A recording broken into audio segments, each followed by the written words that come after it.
Good evening, everyone. This room has been used for voting, early voting over the last week, and it appears my gavel has walked away. So, including the base, I can't even fake it with something. So, we're going to, not metaphorically, we're going to, with great imagination, gavel the meeting. So, welcome to the Tuesday, July 14th, 2026 meeting of the Eden Prairie City Council. Please rise for the Pledge of Allegiance.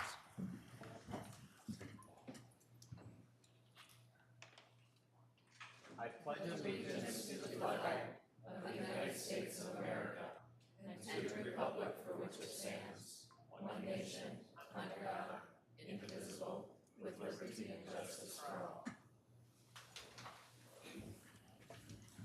I tend to feel like all of our city council meetings are significant and in some way fun. I think tonight is particularly enjoyable. We have a lot of special guests here this evening, presentation, proclamation.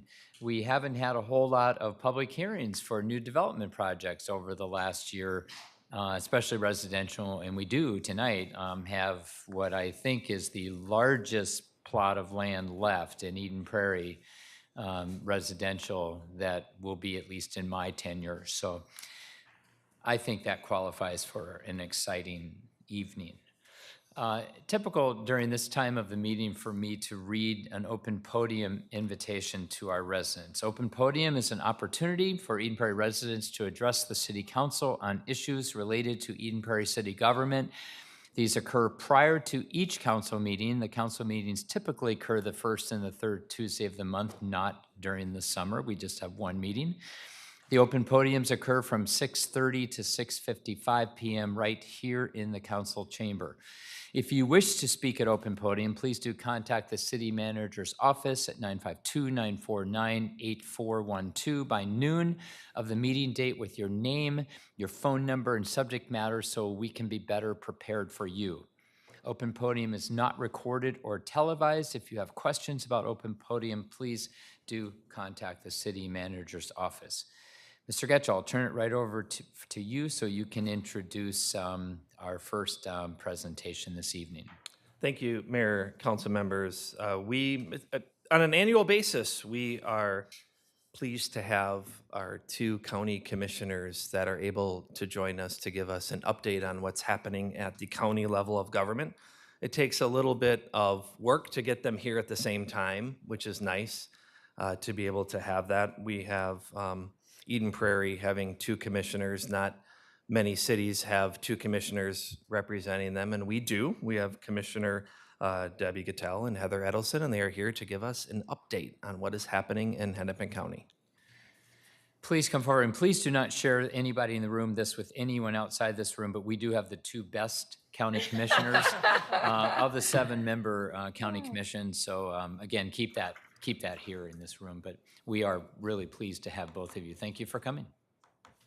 Thank you for having us. So I'm Heather Edelson. I represent District 6, which includes a part of Eden Prairie. And I'm Debbie Gattell. I represent District 5, which includes my hometown of Richfield, Bloomington, the southern portion of Eden Prairie, and a small portion of actually southwest Minneapolis. So Hennepin County usually flies under the radar. Maybe not so much this year because of the hospital, but usually we do. We're far-reaching. Despite we have a lot of investments, we have a lot of impact on our communities, and in Minnesota, we're the second largest government of the state. The largest local government unit statewide, and we steward just over $3.1 billion in an annual budget.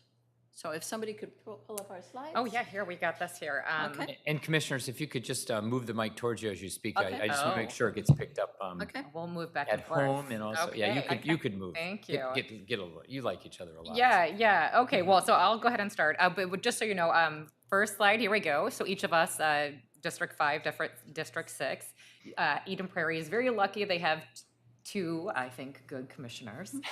Commissioner Gottel has definitely, she knows a lot more, and she's very much mentoring me in a way, which I very much appreciate. And so we each represent about 190-ish thousand people, and there's 7 commissioners for Hennepin County, 1.3 million residents. And as Commissioner Gottel said, very much a hidden part of government. And a fun fact really quick, just because I have 16 cities. 16 is a lot. And we This are is your my- favorite too, but we won't This share is- that outside of This this is room. by far, I saw your quality of life survey, and bravo, by the way. Yes, That very actually nice. was a very impressive quality of life survey. You guys are clearly doing your job as a council and mayor. Congrats on that. And you have a great city manager, which I'm sure you all know. Yes, we do. And a good police and fire chief, which I see are here. So that's great.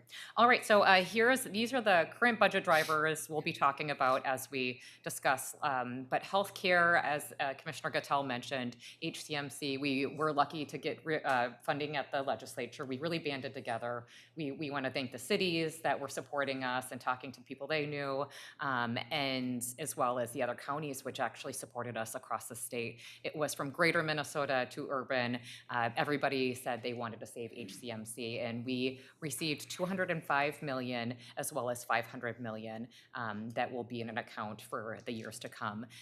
We do have budget drivers, state and federal shifts, which Commissioner Gottel will talk about some of the federal things that are coming up. We have some unexpected things, unexpected cuts that we are really forecasting into the future. We also know Medicaid is coming up, a lot of different challenges. We know SNAP error rates, which we can talk about later as well, are going to be challenging. And county service delivery is a struggle when we have budgets that that are changing. And so here we have a $3.15 billion budget, as Commissioner Gottel mentioned. What you'll see here is it broken up for the revenue. And a lot of, you'll see right there is 35.4% of the county's budget, and hopefully you guys, this is loud enough, 35.4% of the budget is property taxes. Now you'll also see at the bottom of that chart in the gray and the yellow pie that federal and state, as well as the red, federal and state and are making up a large portion of our funding as well. And so when we have fluctuations in our budget, when we've already set it, and we get cuts mid-year, it makes it very challenging for us. I mean, you imagine your own budget. And so we are receiving many different challenges, and we've already had them. So we'll go ahead and go to the next one. I just wanted to spend a moment on expenditures. Oops, where did expenditures go? Oh, there it goes. Okay, so expenditures. Now I'm wondering if we were on the right slide. Okay, we were. They reversed. Were they switched? Okay, well, That's okay. there goes revenue. jump back and You forth can see revenue what I and was talking about, and then here's expenditures. Okay, so expenditures, so health and human services are about 50% of the county's budget. It's why I ran. I was a former therapist before I was elected. The county does really important work around mental health. And so that's a huge part of the work that we do, but we also do a lot of preventative health. So capital improvements if they're at 12% right now, it's a part of our budget, but we're going to be slowing that down. So you're not going to see a lot of capital investments this next year as we come into the next budget cycle. We just simply don't have the funding to do it. Resident services is a small part of our budget, but it's a lot of what people think about, the libraries.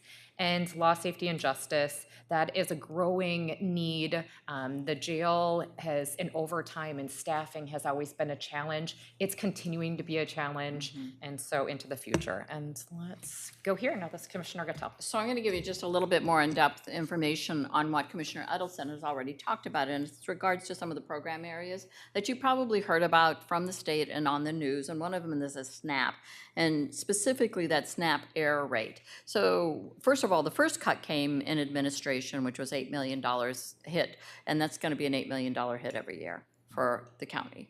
And that'll also be at the state level. And that's just for administrating the SNAP. So we actually lose people to be able to administer this. So that's a big hit. Then the error rate is how quickly do you get some of these out? How many errors are done on the way? How fast can you get it out? And of course, you must know through all the things that we've gone through after COVID and with Metro Surge that we have had an increase in the needs and the applications. And now with the budget cuts from the administration piece of that, we have less and fewer ways to fill those gaps with real people and dollars to hire people to make that happen. We're working on it as hard as we can to make sure people have food security. We've actually allotted more dollars, about $2 million just more recently this last year, to our food network. So that would be your different food shelves and places like that that give out food to the folks in need. There's a lot of terminated grants, and some of them through FEMA mostly, but not all of them. $2.8 million. And then there are simply some grants that you may also be in the same place that we are, that you just decide because it's the actual guidance is so onerous that you just can't go for the grants, and that we would not apply to them because there's no way for us to comply. And so that's what is happening. And right now, that's at 10.8 million. We are tracking that on a regular basis because we want to make sure that we know what's going on as far as for what we've lost from previous years and how we're gonna decide whether we try to make something up or not. So when we look at the actual numbers and the anticipated cuts for just 2027, it's 20 million. You can see that, and it goes all the way down. Then the HUD cuts, that's the supportive services that we have for a lot of people to help them stay in their affordable homes, our disability community, our seniors, those folks, that's 12 million. And then the Medicaid, which we all know that they're going to be cutting down to that, and that is specifically, and we'll get to it later, it's a slide on the hospital, but this is just us. We use Medicaid a lot for a lot of our folks who are homeless and coming into our system in different avenues. And so that's a huge cut. That's $59 million we're going to have to figure out how to program for. So a lot of things. There's declining payments coming, and there's a lot of Medicaid disenrollment happening because of the new criteria and just people not understanding and getting their paperwork in on time. So. And your HCMC, our HCMC hospital, has to Yes. serve ultimately anyone that shows up at the door, whether they have funding or not. And so that's why every county in the state of Minnesota supported you, because if HCMC goes away, they're showing up at their hospital doors and they have to serve them. So, Yes. I mean, and this cumulative financial impact is if I did my math, 5% of your budget. That's huge. I mean, if we suddenly had a hit on our budget, 5%, that's a big deal. Yeah, well, we're going to talk about that in the next slide. So Sorry. this is about the medical center. For again, Heather already said thank you. I'm saying we're trying to say thank you to everybody who came out and supported and said anything or talked to your representative, your legislators, your healthcare systems here, because everybody got on board. We were overwhelmed with the great support that we had. Yes, we have a lot of uncompensated care. That's true. And it's a level 1 trauma center. There are other level 1 trauma centers, but not to the breadth and depth that we have. I mean, to the point where we have people coming from, Wisconsin, the Dakotas, and Iowa coming here. But we were really happy that we got $755 million to help stabilize the hospital. We lost 300 frontline folks in that whole issue because people were worried about the stability of their job, and so they went someplace else. So we have to replace those people, and it was because of the legislature that we now can do that. It's a lot of work to be done because this is just a funding source for a period of time. It does not stabilize a long-term debt cycle that the hospital will always have, especially with the Medicaid cuts coming. But what we also know is we have a lot of other counties out there who came to our rescue, a lot of other systems that came to our rescue, and in the next legislature we'll be looking to try to stabilize ours, but we will be a big cheering team for all the other rural hospitals and healthcare systems who also need that same stabilization as we got from the legislature. So please thank your representatives when you see them. I guess I have the next one too. No, you have the next one. All right. Okay, so here is what in Eden Prairie, what the average resident saw with their property taxes. So estimated market value, if you in 2025, if you had 543,000, you saw a shift up to 558. You had a 2.8% change, and it goes down from tax value to tax capacity. And tax capacity, as we know, is how much of the pie that, I mean, property tax law is one of the most confusing things at the legislature, but tax capacity is an interesting one. And so overall, what Eden Prairie residents saw as a shift is about a 9% shift, and so that's about $195 on average. So it's important to note that, of course, with the tax, when you look at your market value, and that if your value goes up, obviously your taxes are going up a little bit too, and so that's a challenge.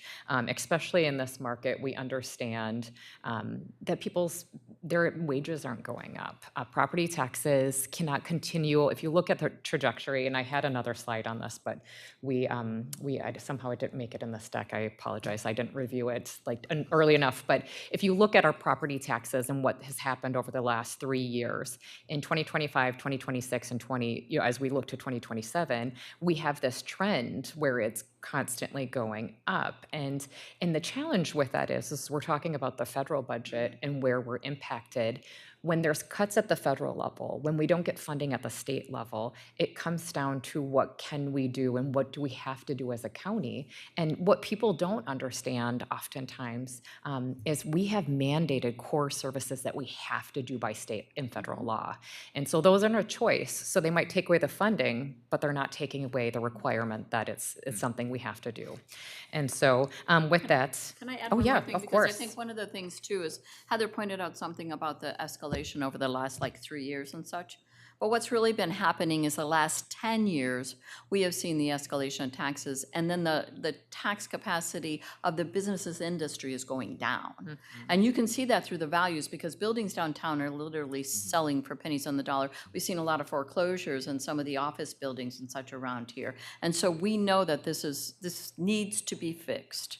The property tax issue needs a fully review, and it needs a full reset so that people can actually afford their property taxes. I agree with what Commissioner Gattel just said. And feel free to interrupt us if you have questions, council members. And I'll just, we opened, it's actually in December of 2025, we opened up the Youth Crisis Stabilization Center, a really exciting facility. I think it was it 15 million for Yeah, that? Yep, 15 million Yep, improvement. $15 million we brought this online relatively fast, and 13 beds. Other councils have said 13 beds, 15 million. But what people don't understand also with that is just the complexities of when you're in the care of a young child. Sometimes we were spending over $1 million per child, and sometimes the child was going to have to go out of state because they couldn't get the services here in our state, away from their family. And so the great news is we're getting really good feedback. It has great results, and we're able to help the family. The kids are able to stay home, and it's really working well.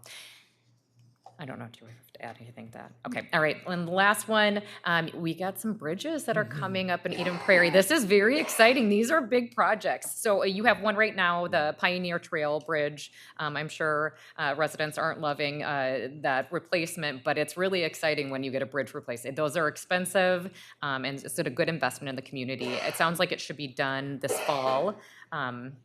Yes, is it fall of this year? Yeah, fall of 2026. And then I also see that we have an Eden Prairie bridge replacement that is going to be coming up in 2027. Rick, are you guys already having conversations with county staff about that? Yes. Okay, perfect. That's great. And so We learned of it residents- tonight also, or talked about it at our workshop. Oh, good. Eden Prairie Okay. Road, is that the one we're talking about? Correct, Mayor. Yes. Eden Prairie, yeah, over. It's I think is it the Purgatory. railroad track is right.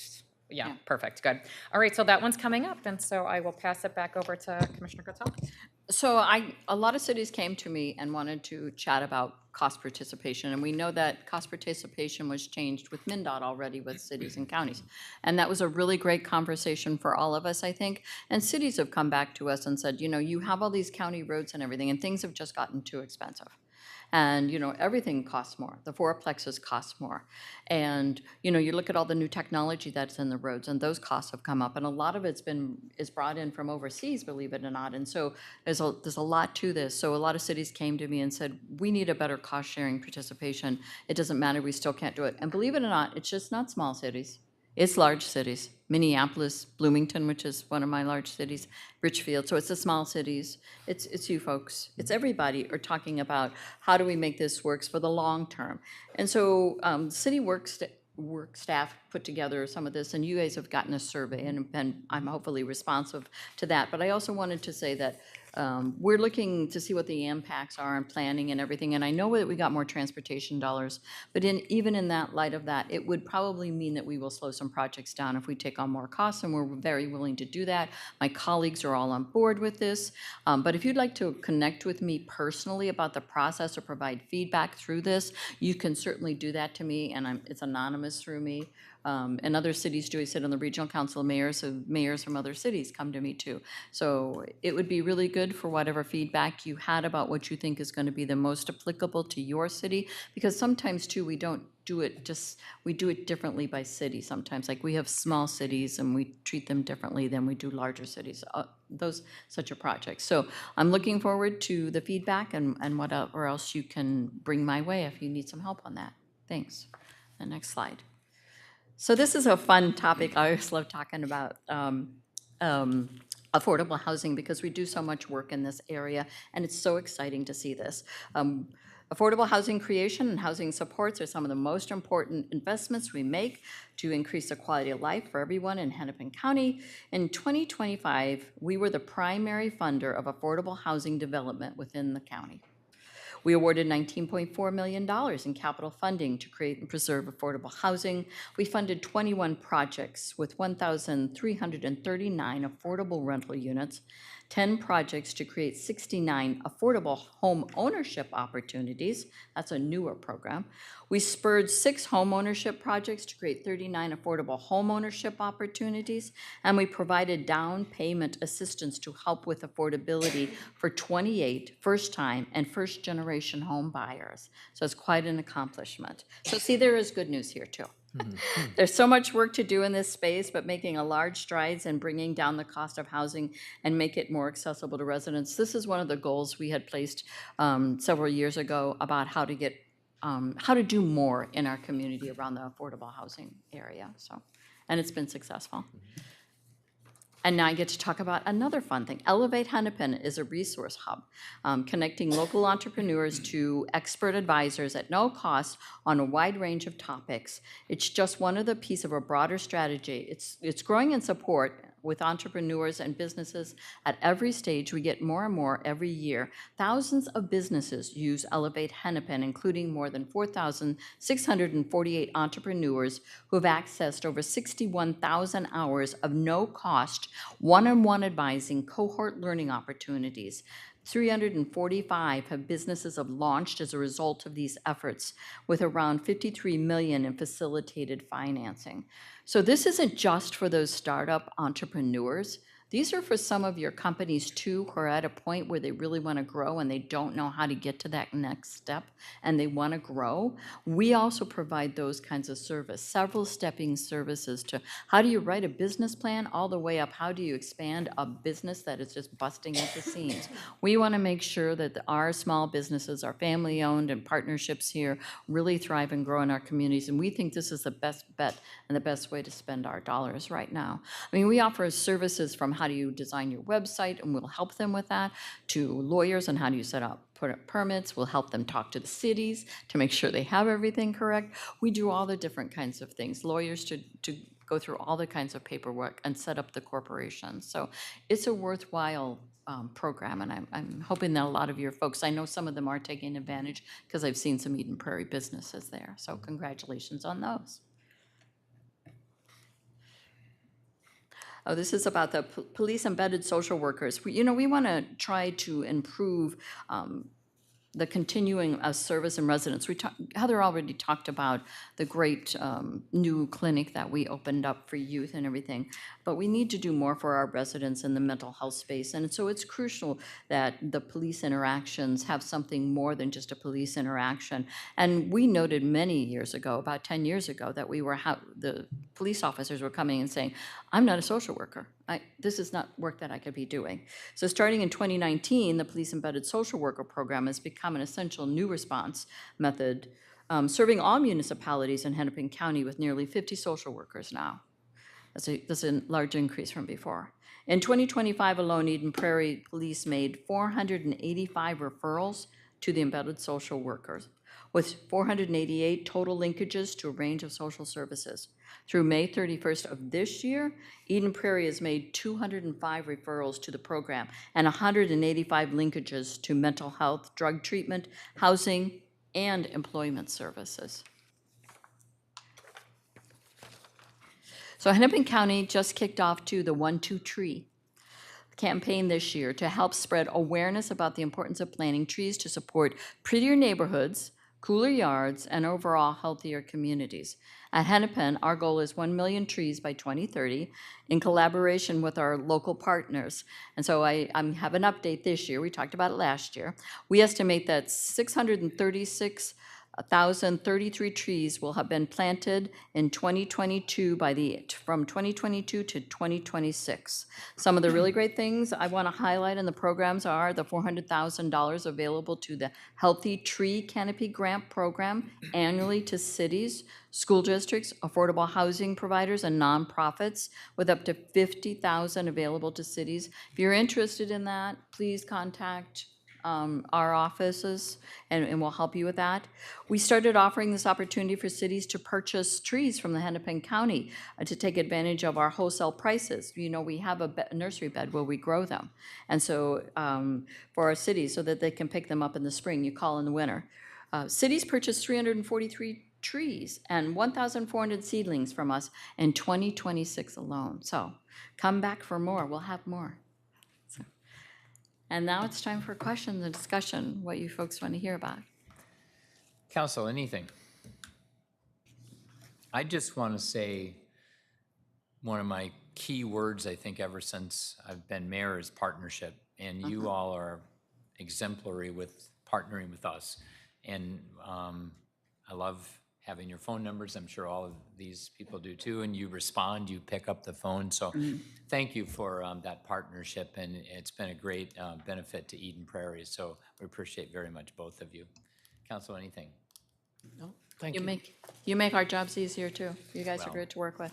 Likewise. So It's good to see all of you. yeah, Thanks for thank having you. us. Take You know care. what? Thanks for coming. I'm going to give you just a heads up, because in the committee in a couple of weeks, I just learned, Heather and I did, we voted on this today about the equipment grants for Eden Prairie School District. We're giving you just over $9,600, purchase of 2 all-terrain wheelchairs to help youth navigate a variety of outdoor surfaces, including trails, grass, sand, snow, and uneven terrain. It's gonna serve 709 of your Very cool. residents. Thank you. Congratulations. Great, excellent. you. Have a nice Thanks, evening. Thank everyone. you so much.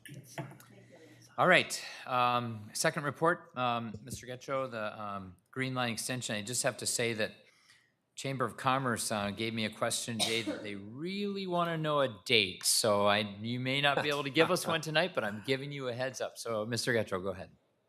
Thank you, Mayor and Council. Yes, I look out in the audience and there's quite a few. I think the entire staff is here. I look out, I see the Transit General Manager, I see our Met Council representative, I see the project director, I see the Met Council, the Transit Police Chief. I'm not sure who's coming up first.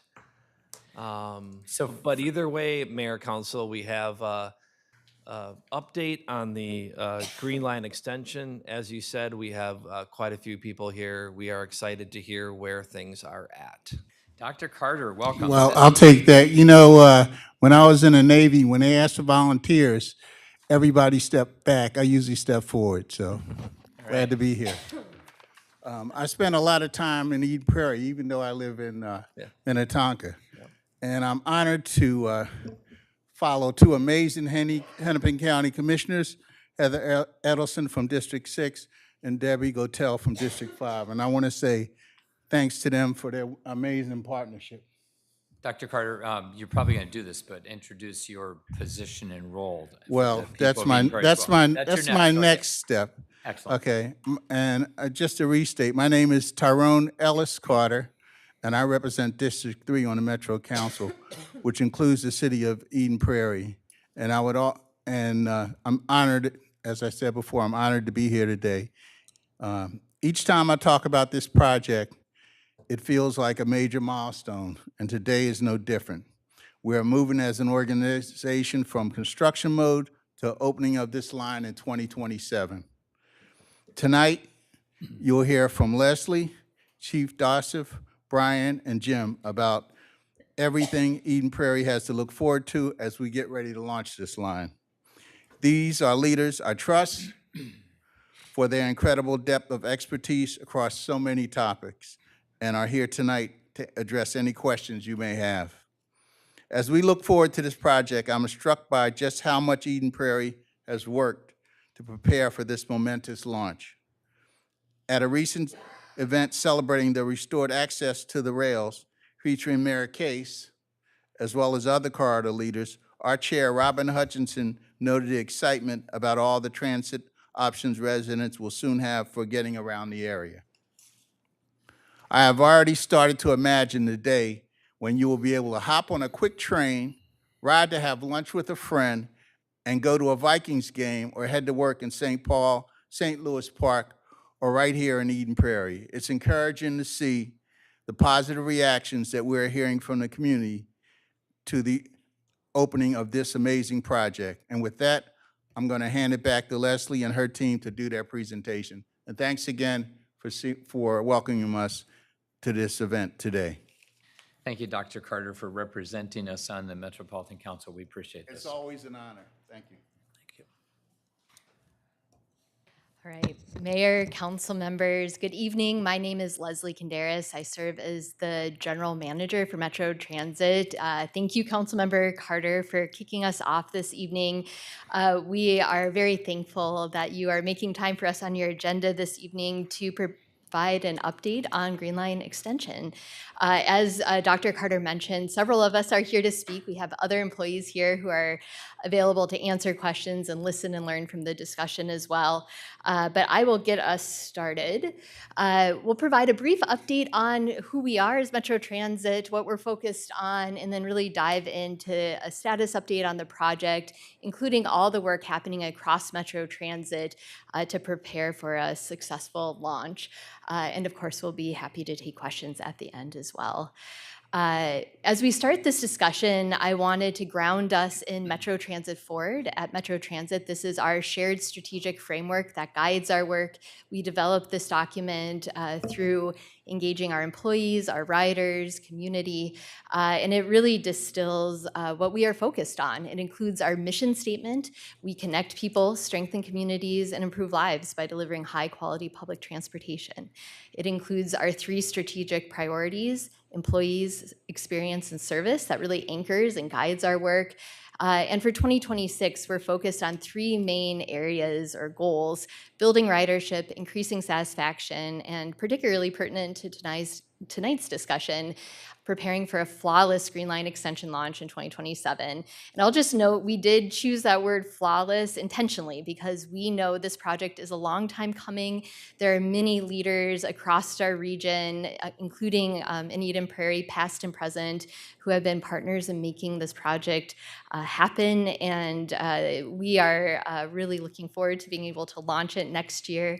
Not to keep you in suspense, but we do not have a date to share tonight. We can talk a little bit more about the process for setting a date. But we know the expectations are rightfully very high, and we are preparing ourselves to deliver it flawlessly, and that's the information we'll share with you this evening. Just a little bit of background about Metro Transit first, though. Metro Transit is the largest public transit provider in the Twin Cities region. We serve over 60 communities across about 6 counties. We have over 3,500 employees at our organization. In 2025, we delivered just over 50 million rides. And as the pie chart on this slide shows, people take transit for a variety of travel needs. Certainly work, school, errands are all part of that. Entertainment, leisure, getting to medical appointments. So we are focused at Metro Transit in developing and supporting a transit system that can serve a variety of trip purposes, knowing that transit is a lifeline to many in our community. A little bit more about us. We operate 2 light rail lines, 8 bus rapid transit lines, over 60 local bus routes, 27 express bus routes, and 5 metro micro zones, which is a contracted service that provides on-demand transit within dedicated zones. And at this stage, I would like to hand it over to Project Director Jim Alexander to provide the project update. Nice to see you again, Mr. Alexander. I will say that when you started this project many years ago, you had a complete full head of hair, so I think you've lost just a lot of stress, but you have handled it so well. And we really do appreciate the constant stability, whatever you've given to this project through the years, because you've taken a lot of heat. So we appreciate you. Well, thank you, Mr. Mayor. I really appreciate that. And council members, I'm happy to be here tonight to talk about the finish line on this project. As I've been before you many times talking about just the challenges we've had, and you know, it's all past, and we're going to get to the finish line. So just a little bit about the date. We will be identifying a date later this fall, and we're getting things prepped, as Leslie indicated. We're looking to have a flawless opening. We want to make sure things are right. And we're undergoing a lot of testing. I know it looks kind of quiet here in Eden Prairie right now. A lot of activity on the east end, and particularly Minneapolis. I'll talk about that in a moment. So 14.5 miles all told on the project, and 16 stations. You can see the numbers here. One thing I want to point out, $3.3 billion of development. That's 2011 through 2024 permitted. We were seeing a lot of things in Eden Prairie, Minnetonka, St. Louis Park, and Minneapolis and Hopkins. A lot of development going around the station is very encouraging. So testing, we have thousands of devices out on the line, and we need to make sure all those devices are working with each other and communicating back to our rail control center in Minneapolis and our Franklin facility. And it takes time to do that. Over 7,500 tests are being checked out with all those devices. Part of that is a phase 1 I'll talk about in Eden Prairie going to St. Louis Park. We're also doing over 1,500 different scenarios of running the vehicles to make sure every scenario back and forth is working properly. And after we're done with our efforts with our contractor doing system integration testing, we'll be handing over to operations, and they will be doing their own testing and get familiarization with the line. So it does take time. It isn't necessarily like a bus where you can just start the engine and head out on the road. We have to make sure that this is working very well in concert with each other. So in terms of the system integration testing, the red dashed area, that's what we were testing. We started that back in July of last year. We finished up the testing in June. That's why you see it's not so busy down here in Eden Prairie. And we are now testing up in that green area in Minneapolis from Target Field, our main line out to Bryn Mawr Station. And we're looking to wrap that up later this summer and then head to the full band from A to B out to Southwest to Target, and that'll be concluding later this fall here. And so, as I indicated, a lot of testing to be done. We need to make sure this system is safe and reliable. And as I indicated, we'll be handing it over to our operations folks. Brian Funk will be up here, our Chief Operating Officer, to talk a little bit about the hiring. And I just want to maybe take a moment to extend my appreciation for working with the City of Eden Prairie, particularly with the Public Works Director, Robert Ellison. We've had a very good relationship. And I think I'm really proud of that relationship, that I think we've done a good thing down here. So I'll hand it off to Brian here. Thank you. Thank you, Jim, and Mr. Mayor, council members, staff. It's really good to be here. So again, my name is Brian Funk. I serve as Deputy General Manager and Chief Operating Officer for Metro Transit. I've been with the organization for about 24 years, and so I'm really excited about our next milestone in this upcoming flawless opening. So as Jim talked about, our teams are working hand in glove and really working on completing the testing that's essential to make sure that we're ready for our operations. What that means is going to then be a handoff to us, as he described. And so I've had the fortune of being in some different roles as we've done this for back to the original Hiawatha or Blue Line, our Central Corridor Green Line, and really looking forward in this role to make sure that our team is set up for success. And so in order to do that, we need to bring on board a strong group of professionals to be able to deliver that service. As much as our general manager, Jim, myself, and the chief are going to be able to give you some of the highlights, the executing day in and day out is really on our frontline staff. And so we want to make sure that we're hiring the right people, we're giving them the training, and setting them up for success. And so we're confident that we're doing that. What you'll see here is that in addition to train operators and maintenance staff, we're also onboarding a number of TRIP agents. TRIP stands for the Transit Rider Investment Program. That came out of 2023 legislation. The chief will talk a little bit more about that, but they're an onboard element to ensure that our riders and the public have a really good experience. We're in the process of filling about 260 total positions. All told, we're making really good progress right now. I'm very happy about kind of our status. We have another major capital project this summer over in Minneapolis for our Blue Line, but we're able to get out on this line, do a lot of the training, and continue to bring people on board. So one of the key areas that most people wonder about and have been asking us about has been the train operators.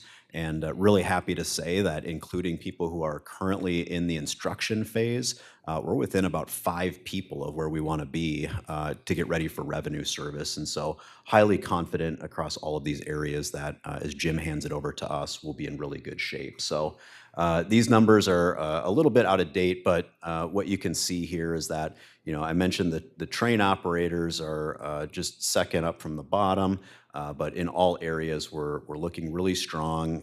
The indicators are a measure of how close we are to budget, not certainly what keeps me up at night or a projection on our ability to succeed. In each of these areas, as I think I've emphasized a few times, we have the management positions are filled. People are ready to go. We have trainers who are waiting our new employees to come on. And so now for the rest of this year, we're going to be kind of in that just-in-time hiring to get everyone prepared to hit the flawless opening. So I'll certainly be able to stay around for questions. The last thing I did want to make sure to mention is that we'll be, co-located with Southwest Transit at the Southwest Station. Our team, along with the Southwest Transit team, are coordinating to make sure that we're on the same page.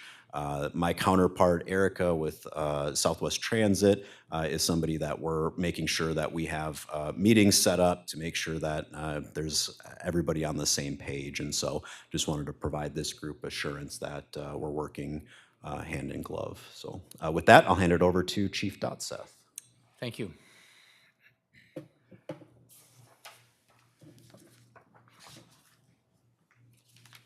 Thanks, Brian. Good evening, Mayor, council members. My name is Joe Dotseth, and I have the honor and privilege to serve as the Chief of Police at the Metro Transit Police Department. Our Safety Security Action Plan really is our overall plan on how we address safety on the transit system. This is my 25th year in law enforcement. 22 of those years have been at Metro Transit. And really before how we were policing the transit system, before the Safety Security Action Plan, it was just the police department primarily that was responsible for public safety. And really what the Safety Security Action Plan did, the program's 4 years old. We launched this program under the direction of the general manager, and we came up with a plan. And it came up with a plan of really what I call a whole community approach to public safety. So how we started policing the transit system, all these action items that are in the Safety Security Action Plan, it's all of us, right? It's the police department, it's public works, it's operations, and all these action items, everybody has a piece of the puzzle. And that's really how we changed the game and how safety has improved on the transit system. Safety has greatly improved over the last couple of years on the transit system. And one of those main reasons is this layered approach on the system. So when you think about everybody that's out on the transit system right now, and when Green Line Extension opens up, these are all of the things that you will be seeing on the system. You'll be seeing our police officers out there. Our police officer hiring rates were the highest since 2021. Our TRIP agents, which are very important. They're out there checking fares, right? They're also helping people wayfind. They're in those blue uniforms. Our community service officers, they're in gray uniforms. That's really our cadet program at the police department, and that's our pathway to policing. So we just last month celebrated, we have 49 community service officers, and that's our officers. Again, they're in school right now and they're training to be police officers, and that's really what's building back the police department to get our staffing up to the highest level it is. Our CSOs are actually out on the system as well, right? So along with the police officers, the trip agents, our CSOs are out on the system engaging with customers. I love that photo up there. That is what we do. We interact, we say hi to people. I love that photo up there. Also, our supplemental security is very important as well. They provide that visible presence at station locations. We currently have supplemental security at 16 locations. As Green Line Extension opens up, we're evaluating the program. We're thinking about where, potentially more supplemental security would be along the Green Line Extension. Our community outreach services, that's really our program of providing services to people on the system, right? And so that could be social workers. We're partnering with an agency that is going to be out on the system connecting people to services. It's very, very important. In our real-time information center, it's at our police department headquarters in Minneapolis, and we have full-time operators that are watching all the cameras in the entire system, right, from 6 a.m. to 2 a.m. right now. So it's a big deal. That layer presence is such a big deal on the system, and that is what we're hearing on a consistent basis, right? People that left the system a couple years ago that are returning to the system, we hear this all the time about the system so much better. Crime numbers are way down, right? Our officer proactivity numbers at the highest record levels it's ever been, and all of this is what you all can expect when Green Line Extension opens up. Public safety update specifically to Green Line Extension. I heard, the mayor talk about it when the commissioners were up here. Partnerships do matter. It matters to all of us, and relationships matter, right? They matter. And our relationship with Eden Prairie Police Department, with Chief Sackett and many of the officers that are out here, we have a relationship. I've known Chief Sackett for over 10 years. We've been working on really what this plan looks like since the summer 2024. This isn't something that we're just throwing together.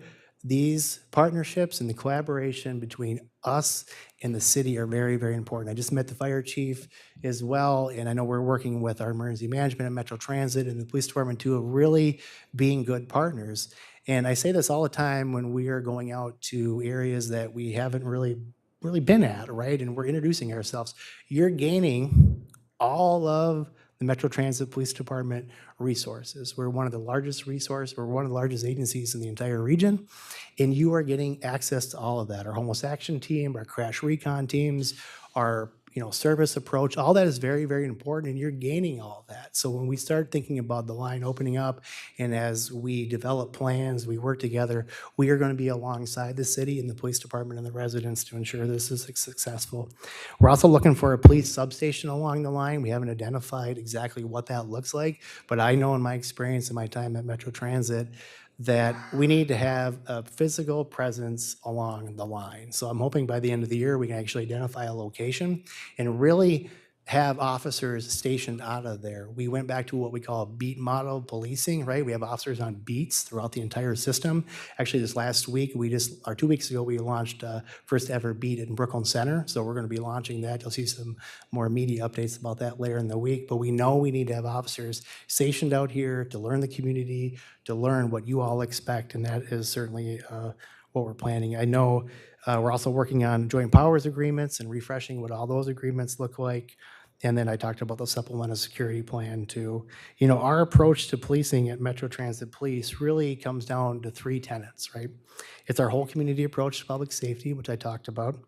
It's our policing as a service. Transit police do way more than issue citations and make arrests. We provide a service, right? We understand that. So when we're out connecting with community and we're interacting, we want to provide that service. We're a very service-oriented police department. And then really building back this police department, one of the initiatives that I've had is really empowering the workforce, right? We have a 90% retention rate. Our first year retention rate is at 95%.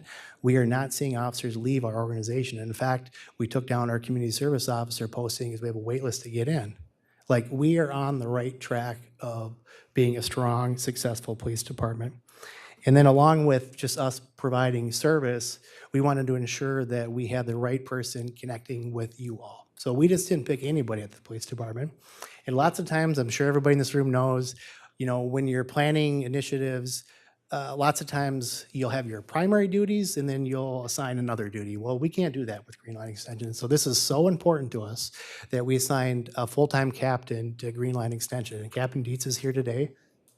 There she's waving in the back. Captain Dietz is really an expert at building relationships. She understands, she has relationships with all of the public safety agencies along the extension here. And Captain Dietz will be visible, will be the point of contact really for all things Green Line Extension. So I'm super excited to talk about that. And we're doing community outreach events too. Captain Dietz, I think we're going to Raspberry Festival in Hopkins next weekend for the first time ever. So we're excited if there's events that we need to come out to the city here, please let us know and we'll be there. But that's important to us. Reporting problems, there's going to be several ways to report issues when the line opens up. You'll see our general customer service number there of 373-3333. That's, people call that all the time. Our text for safety is really important. So that is out on the vehicles right now. When you text that number, you actually get somebody in our dispatch center in Minneapolis. They usually respond under a minute, right? You get a real person. It's no bot. They're actually texting back to you. So that's really important. And then we have these QR codes out there too for facilities if you need to report issues on facilities. Before I turn it over back to the general manager, again, I just really appreciate the opportunity to come out here and give a brief update.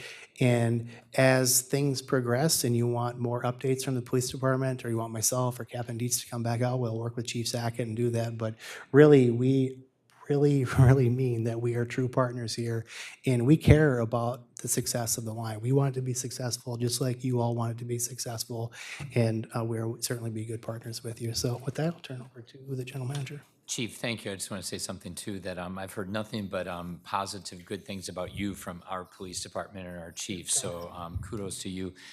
And I would say of any, very few residents really come to us much because it's just not been running yet to talk about the Green Line extension. The few that do, I would say the fear piece of safety comes to the forefront often. And when I chatted with you at the ribbon cutting of the trail that extended along the line, what now, I don't know, a month or two ago, something, time flies. And I was just so impressed. You assured me that you will be right on top of that. And we just want to make sure the first month, 2 months, 3 months, 6 months, a year of this operation of the Green Line really does go flawless and smooth. And if there are issues, we'll face them. And I've been assured by our police department that we will face them along in partnership with you, and you will as well. And so I feel very confident that we'll have a successful implementation, and that the safety piece will be much, much bigger in fear than any type of reality. So thank you for all that you've put forethought into that, and I look forward to working with you. Very good. Thank you, Mary. Appreciate that. Thank you. Mayor, council members, I'll close out our remaining slides and really building on the information Chief Dotz has shared. We cannot overstate how central safety is to everything we do. And we know that people are not going to ride our system. They're not going to come work on our system if they don't feel safe. And so I do appreciate the opportunity to share work underway with you this evening. And also wanted to mention that in addition to our police department, our safety department is working closely with Eden Prairie Police and Fire and other jurisdictions throughout the corridor and really throughout the system to ensure that we are well coordinated, prepared to respond to any emergency. The few examples on the slides here about that safety coordination. We are really focused as we're preparing for launch on making people aware of safety around tracks. A lot of information that when people see tracks, they need to think trains. And we do have test trains out on the system. So that's been a focus of a lot of our communication and engagement. Our safety department and particularly our emergency management lead is convening police and fire departments throughout the corridor to make sure there's opportunities for familiarization exercises. And of course, for many years, there's been quarterly meetings of the Light Rail Fire and Life Safety Committee. And just a few final comments. I think one theme I hope you're hearing throughout our presentations is the importance of collaboration and partnerships to us. And that's part of why we wanted to be here tonight, to be able to share an update, but really to continue to foster a strong relationship and approach of partnership as we get ready to launch. We have our staff out at events throughout the summer. There's just a few examples on this slide, both recent and upcoming events here in Eden Prairie. And I think my final slide will include information on how to contact our outreach staff if there are additional events or additional opportunities you want to make sure we're plugging into. I also wanted to mention that we know with the Green Line extension opening, we may have an opportunity to attract new riders, but riding transit can be intimidating if it's not something you already do. So we do offer support to familiarize new riders with our system. There's a lot of information online, and our outreach staff as well can provide how to ride tutorials. And this is an area we're looking to make sure we're really getting the word out and being accessible for people who are interested in perhaps trying transit for the first time. A few more resources and context. This is more of the detail of how you can plan a trip, how you can contact staff for assistance, especially if you're new to transit and not quite sure where to start. And then this is that slide I mentioned a moment ago with our outreach lead, David Davies. He's an excellent first point of contact. Of course, any of us who presented tonight would always be more than happy to talk further with you, provide additional information, or answer questions. But with that, Mr. Mayor, happy to stand for questions. Any of us who spoke this evening would be more than willing to address anything that's on your mind. So. Maybe because of time, we all know how to get a hold of you, and in that'd be terms of great. council members, we can reach out to you. I just want to say that this was a little bit longer presentation than maybe what we commonly hear, but so critically important. And it's you haven't been here for a while, and knowing that it's coming next year, and knowing that we got a whole lot of answers for our residents tonight. So I really appreciate every single one of you that presented this evening, and it was critical to hear from. So thank you so much, and we look forward to whenever the date is. In fact, we look forward to the date when you tell us when the date is going to be, which somewhere up in that springtime of 27 would be a great time to have it open up. So Noted, yes. I'm just Right. saying. No, thank right, you you very guys much. take We care. appreciate Yeah, the thank time you. tonight.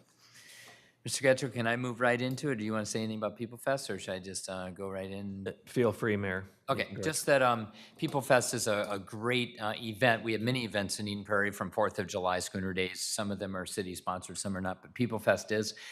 We actually have the person that named People Fest sitting up here on the council. I won't say PG, his name, but no, thank you, that's a great name.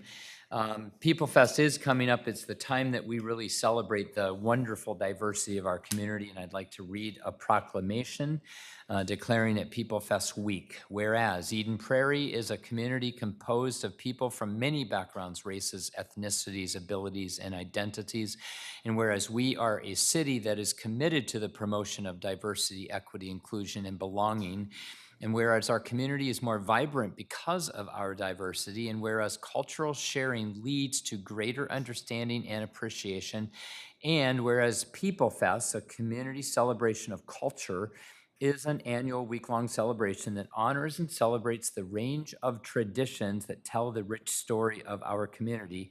And whereas People Fest offers many free opportunities to experience culture through stories and food and music and dance and visual art and more, and whereas the celebration's main event is the People Fest Party from 3 to 7 p.m. on Sunday, July 26th at Central Middle School, and whereas the People Fest Party includes live music, dance performances, demonstrations, art experiences, as well as booths with a variety of cultural and educational organizations sharing their stories, activities, and outreach. Now, therefore, be it resolved that the Eden Prairie City Council encourages everyone to take part in this community celebration of culture.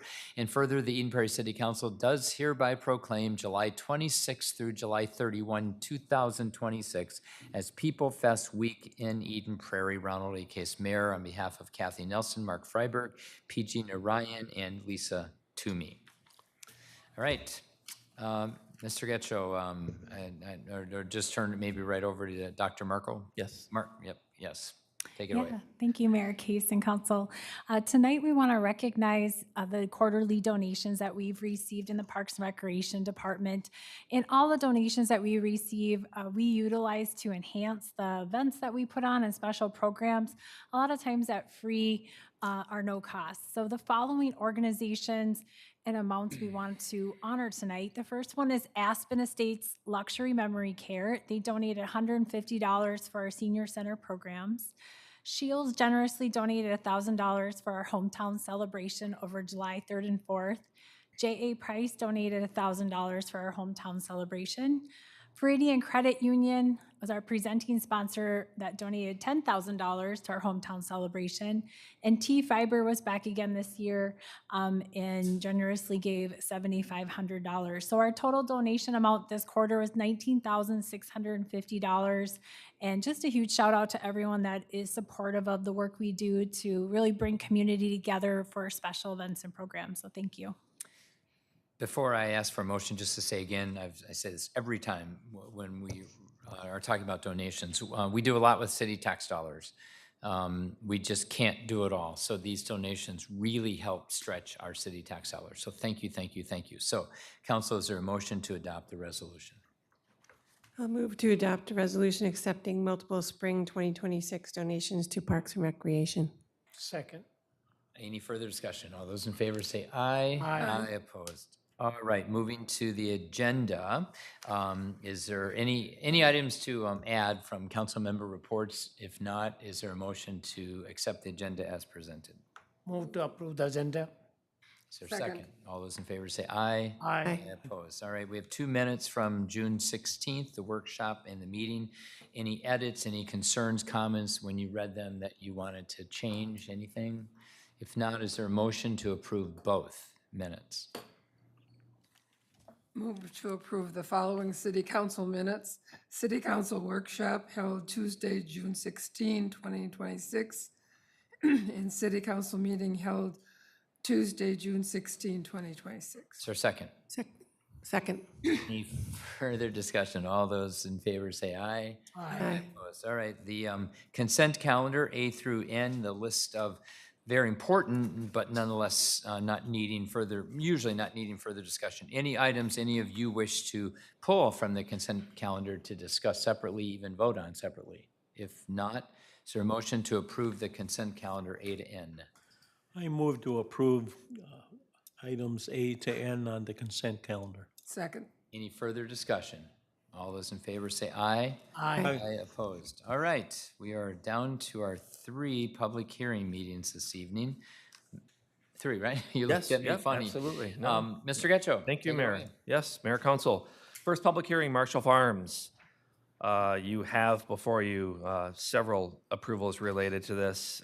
First, comprehensive plan amendment from medium-density residential to low-density residential. Actually, and probably that's related to, you had Marshall Farms before you previously. You had a previous approval of a project that had 100 units of housing. So this may be covered in the presentation, but this is a different project that's before you that obviously changes the density.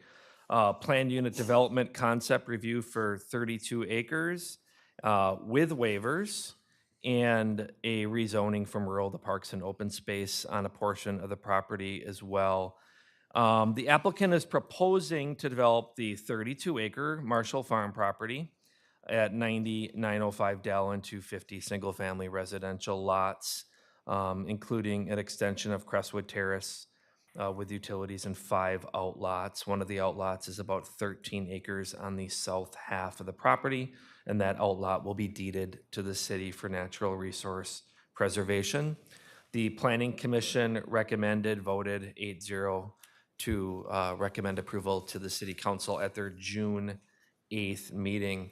The applicant is here to provide an overview of the project, to walk you through the project.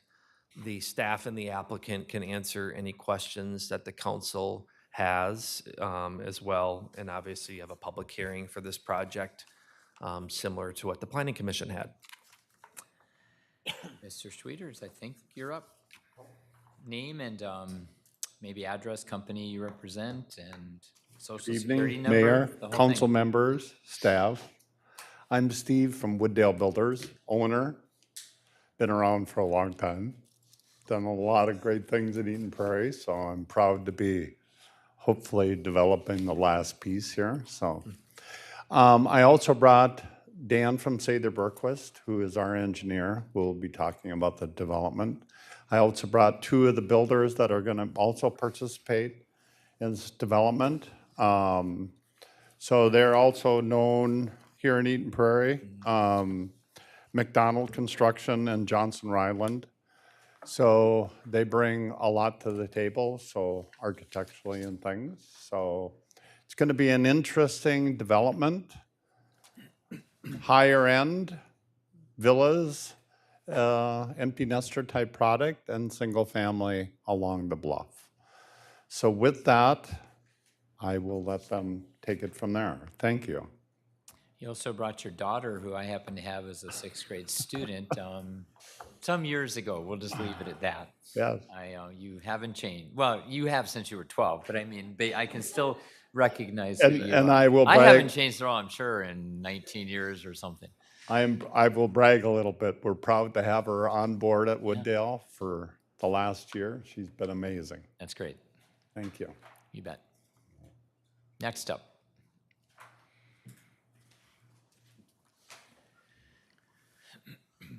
I am Dave Remick with McDonald Construction Partners.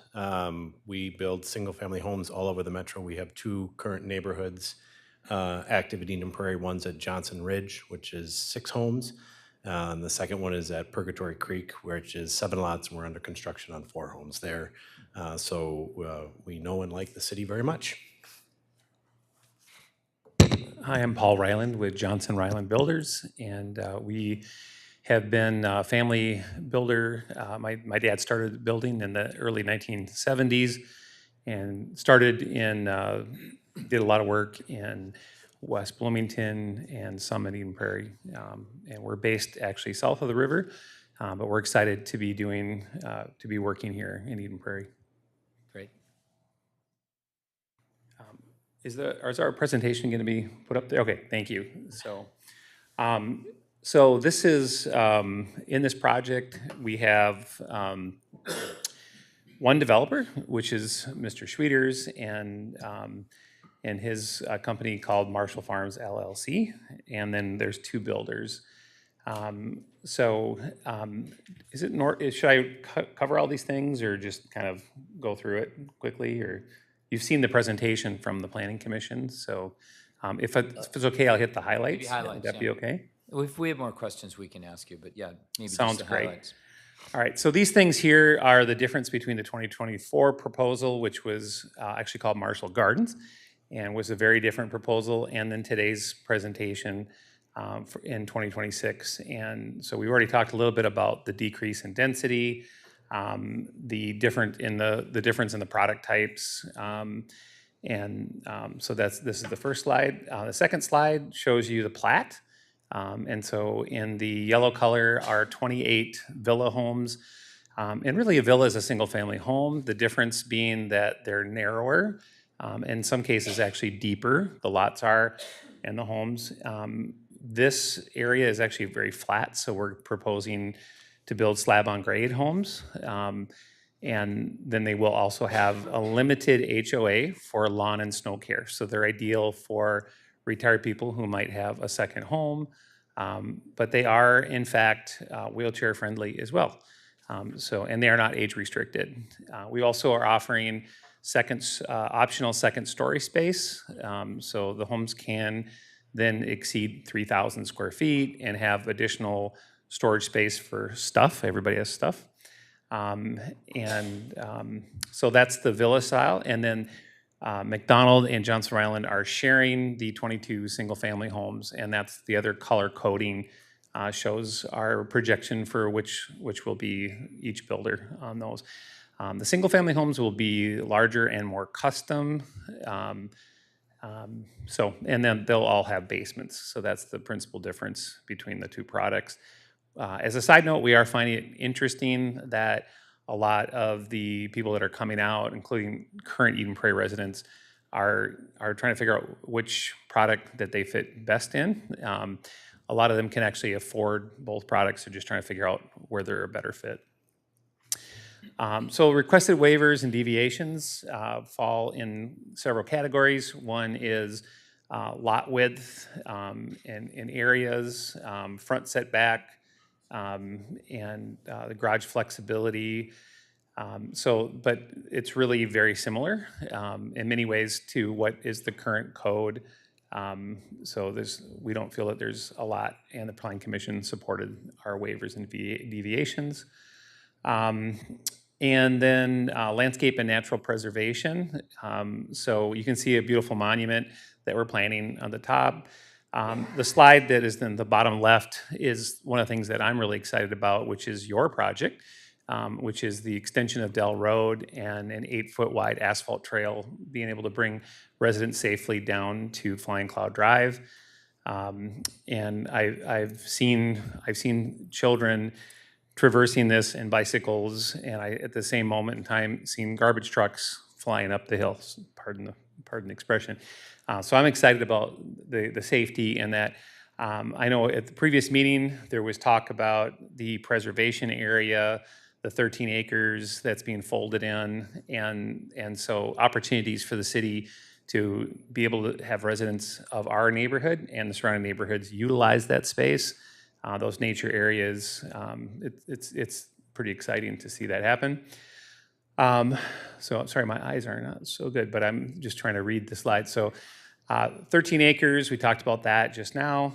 Existing tree inventory. So there's a lot of trees that are being saved, especially in the bluff area of the neighborhood. I'm sure it's been brought up, but there are a lot of ash trees that need to be disposed of. The developer's been working with the 6 neighbors to the north, and then several others, and then also the city outlot, which is all along the north area there.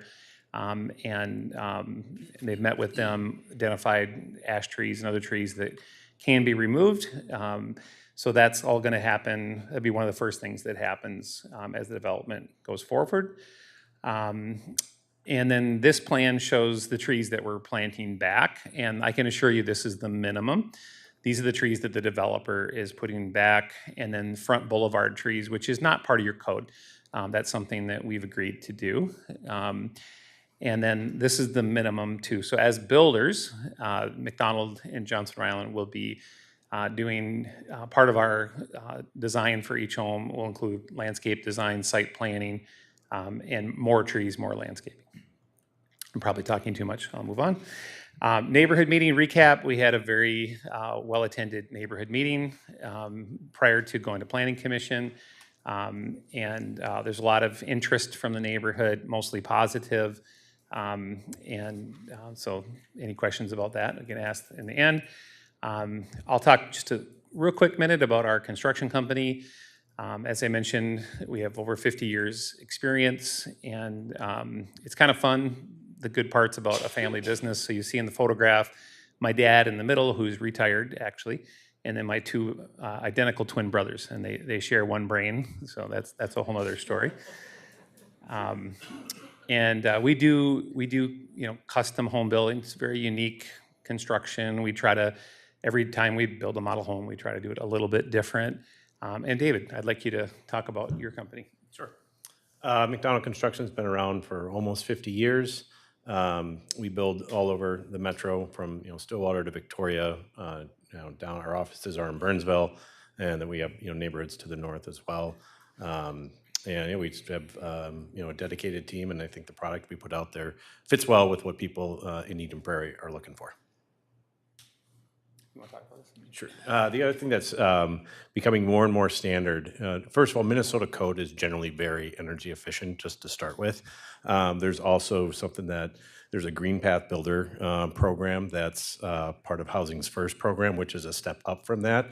That includes garages that are EV ready for a charging capability to be added, depending upon the vehicle or whatever they're looking to charge. We also make, if the site allows it for the home placement for it to be solar ready. So if somebody wants to add that later, it's a very cost-effective way to prep the home for that if the future homeowner desires to do that. And then the materials that we use, whether it's windows, doors, insulation, the homes are very energy efficient, and we do get each of our homes rated. So we can give a official HERS score, which is the energy efficiency of the house. And all of our homes are generally quite above average on that. But I have options if that's something that's very important to the homeowner. That's where the custom part comes in. If they want to do triple pane windows or do the whole house and close self-foam insulation, we can do that and meet people where they want to be there. Yeah, and actually, just a side note, David, his company, McDonald, won a Reggie Award for Green Path. So we actually are doing it. So, Great. question and answers? Council, anything at this point, we can always, after the public hearing, ask additional questions. Up to you. Okay, going forward? Okay, I think we're good for now, and we'll call you back up if we have something. Thank you. Is that the end of the formal presentation, or is there more? You sure? Because we have time. Please feel. I'm seeing both. I'm saying no and yeah. Please, name and company and where you live and. My name is Dan Schmidt. I'm with Sather Berquist. I'm a civil engineer and a surveyor on the project. I live in Maple Grove. Been working with Jeremy Barnhart and Carter Schultz, and they've been more than helpful and pretty straightforward for utilities. And biggest challenge on the site was the bluff, and we've worked with city and the watershed to protect the bluff, and we have a conditional approval from the watershed already, so we're ready to go, and I'll be here to answer any questions if you have any. Great, thank you. So with that, we might call any of you back up, but I think we'll go ahead and have the public hearing. Council, that's fine, I'm assuming. So anyone, not everyone, you don't all have to come up, anyone in the audience who wishes to speak and address the council on this Marshall Farms project, please come forward and give your name and your address.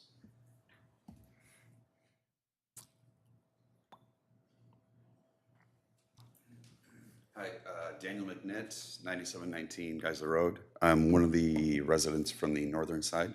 Is there a way that we could bring that slide back up where we project with yeah. If we want to go flat map or the yeah. So right. Do So it or you want? Oh, that's perfect right there. So first off, thank you for having me up here. Thank you for Mr. Mayor, council staff. It's I'm here on behalf of some of the residents that are not able to make it. We are the sect that had some issues with the project. The project looks great overall. The biggest concern that we have is on that northern bluff, which is related to the density and the layout itself. This concerns the waiver for the narrower lots. So if we were going to pan out, what we would see is the houses that are on the northern side. Each of these lots, there's 3 lots per 1 house on the northern side.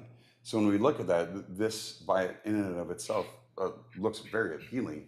But when you start panning out to the greater community, that's where the concern comes from. It's the inconsistency with the character of the neighborhood.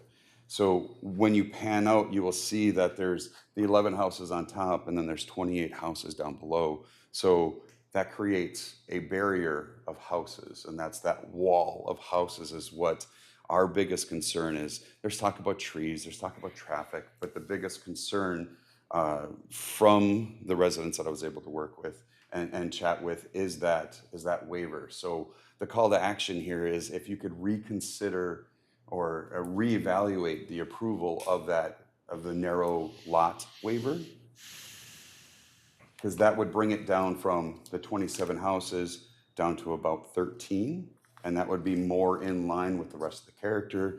If we want statistics, the way that it's already proposed right now, there's been 4 houses that sold in the last 4 months. There's 7 houses that sold in the last 9 months, and each of those property values have dropped 10,000, 30,000, 40,000. The house that just sold in April was down 65,000. So, and the biggest concern, hey, what is the issue? Why did you, first off, why did you accept, but why did you offer so little?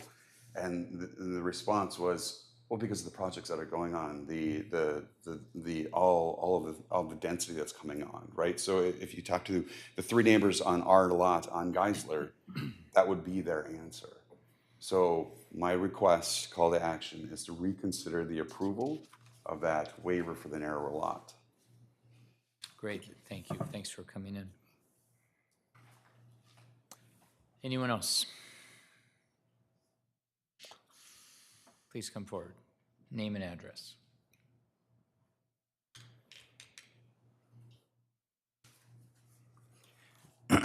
Good evening. I'm Richard Copy. I live at 9872 Crestwood Terrace, just about a block to the west of the project area. I've been following the project now for about 18 months. It started with the previous developer that somehow it didn't make it or didn't happen. From what I see of the meetings I've been at with the current project and from what I've heard from my fellow neighbors, this project is looking really good. I like it. I think most of us like it better than what we saw in the first one that was approved. So that's the project in terms of what you're hearing tonight. That's the project in general. My personal concern and some of my neighbors' concerns relate to Dell Road. So I just like to just bring up a couple of items. I know the public hearing is about the neighborhood change with the housing coming in, but I think Dell Road's going to be impacted to a very extreme condition, because right now, I think all of you are aware, you have a gravel roadway out there. In fact, with the bridge closure on Pioneer Road, it's a very traveled gravel roadway. So that's going to change. I've been at all the meetings in the last 18 months that you've held, and I've heard very little discussion about when the road's going to be done, how it's going to be done in terms of all of the design features. I'd like to understand what kind of traffic control you might be looking at. I brought up in the past maybe the possibility of a traffic island at the intersection of this new development to kind of control some of the new traffic that's going to be coming down Dell Road from Pioneer Road, going down to Flying Cloud Drive and vice versa. I'd like to know what you are expecting with the landscaping on Dell Road. Right now, Dell Road, as you come from 212 and move to the south and go all the way down to Flying Cloud Drive, it's a really nice residential roadway. When we moved here about 6 or 7 years ago, we were very impressed by Dell Road in terms of how it looks as you drive down the roadway. Well, you're going to take down a lot of those trees. You're going to take down a lot of what's there right now when this new project comes about. And the developer can't be expected to do it all. So I'd like to know what the city is going to do with Dell Road. Trail design. I saw a picture on your screen tonight, first time we've seen it, of a 8-foot wide bituminous trail, I assume along the east or west side of Dell Road. It'd be nice to know what your plan is for Dell Road, for trails. I haven't seen, I've been at all the meetings, I haven't seen that laid out real thoroughly so we'd understand what's going to be happening along Dell Road. People use that roadway and that trail system that's out there very heavily. And I sure hope we are going to continue it all the way down to Flying Cloud Drive. The trail itself along Riley Creek, in our backyard, we live on Riley Creek. In our backyard, the city has put signs up showing where they have right-of-way. It's understandable. But what's going to happen with all that right-of-way you're accumulating? I know you plan on putting a trail back there. When is that going to happen? Be nice to know when the plan is for that. I suspect you'll have another hearing down the road on that kind of a project. But when you come and hear about all that's going on here, it would be nice to have a feeling from the city as to what's going to happen with the trail systems in that area. One concern I have about the trail that I haven't heard addressed is as you come down Dell Road in the gravel area right now, you're dropping down probably about 30 feet of elevation, maybe even 40 feet of elevation. And if you do plan a trail crossing for Riley Creek, it's going to be a trail crossing that's going to be dangerous. So I think that should be looked at real carefully. Maybe that, as you put the bridge over Riley Creek, maybe you should think about having the trail run through that underpass. I haven't heard any discussion on that. And lastly, the landscaping of Dell Road. I mentioned it earlier, my comments. I really hope you look at that because Dell Road is a major roadway in this area, and it looks so nice right now as you come from 212 moving south. So I hope the city, not just this development, but in Dell Road in particular, all the way from Pioneer Road down to Flying Cloud Drive, I hope you look at that landscaping design, because I think that really makes an impact. Thank you. Thank you. In the sense that this project was a major funding contributor to the Dell Road project, it's connected, but in the sense that the actual Dell Road project is not connected to this project. That being said, Robert, do you want to just briefly respond to landscaping, trail, tree loss, and maybe do make it short because it's really not part of this development approval tonight? Yeah, no, certainly, Mayor. So first thing I would say is that we'd be more than happy to have our engineering staff working on the project to meet with Richard. I know we've had a couple of neighborhood meetings over the years, our previous city engineer, Rod Rue, and our current city engineer, Carter Schulze, but we'd be happy to sit down with you and go over those design details.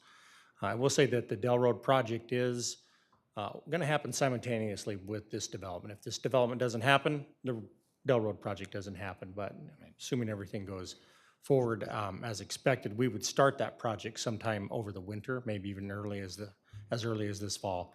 Project will be a 2-lane roadway, so we're not expanding the road to be 3, 4, 5 lanes. It'll stay a 2-lane roadway just like it is to the north of this development. We're going to soften some of the vertical and horizontal curves so that it'll be a little bit easier to traverse. I still have steep grade coming down to Riley Creek. There's nothing we can really do about that, but we will have a larger, wider box culvert bridge going over the creek. It'll have plenty of room for an 8-foot wide path. It'll have a large boulevard between the road and the path, so there's that separation for the pedestrian and bicyclist. It will be on the the west side of Dell Road, and then connect with the existing trail that you have down at Flying Cloud Drive. Design speed is 30 miles per hour, as we're looking at a 30 mile per hour roadway through there. As far as the landscaping, it'll be your standard landscaping that we see, so it'll have green space. We're doing a lot of native plantings along the hillside. There's a lot of dirt that'll have to be moved, so we'll revegetate with native, drought-tolerant type species. There'll be a number of trees that are being planted. As far as the level of landscaping that you see, I want to say in front of Bear Path community, I will note that that was done with the Bear Path development, and the Bear Path HOA does all the maintenance. They irrigate that. They have a maintenance crew that does all the maintenance of the green spaces.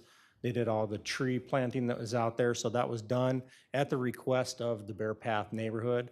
Otherwise, it probably wouldn't have been done. That's a higher level of landscaping than we generally see within the right-of-way area. That's more of a park-like setting, but that was done at their request, and because they do pay for that and have taken on that maintenance responsibility, it is a little bit higher than what you typically see along a 4 or 5 lane roadway. But there will be green space. This is not going to be only asphalt and concrete when it's all said and done.